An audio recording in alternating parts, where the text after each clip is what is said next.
ಬೆಟ್ಟದ ಮೇಲಿದ್ದ ಒಂದು ಹಳೆಯ ದೇವಸ್ಥಾನದಲ್ಲಿ ದೊಡ್ಡದಾದ ಕಂಚಿನ ಗಂಟೆ ಇತ್ತು.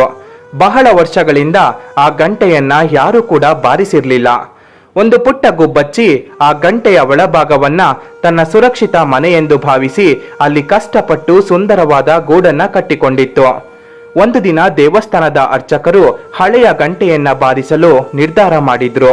ಗಂಟೆಯನ್ನ ಬಾರಿಸಿದಾಗ ಉಂಟಾದ ಭಾರಿ ಶಬ್ದ ಮತ್ತು ಕಂಪನದಿಂದ ಗುಬ್ಬಚ್ಚಿಯ ಗೂಡು ಸಂಪೂರ್ಣವಾಗಿ ನಾಶವಾಗಿ ಕೆಳಗೆ ಬಿದ್ದಿತ್ತು. ತನ್ನ ಮನೆ ನಾಶವಾದಾಗ ಗುಬ್ಬಚ್ಚಿ ಬಹಳ ದುಃಖಿತವಾಯಿತು. ನನಗ್ಯಾಕೆ ಹೀಗಾಯಿತು ಎಂದು ಬೇಜಾರಿನಲ್ಲಿ ಹಳೆಯ ದೇವಸ್ಥಾನದಿಂದ ಹೊರಬಂದಿತ್ತು.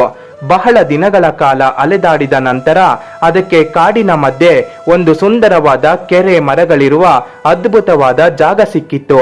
ಅಲ್ಲಿ ಗುಬ್ಬಚ್ಚಿ ಮೊದಲಿಗಿಂತಲೂ ಬಲವಾದ ಮತ್ತು ಸುಂದರವಾದ ಗೂಡನ್ನ ಕಟ್ಟಿಕೊಂಡಿತ್ತು.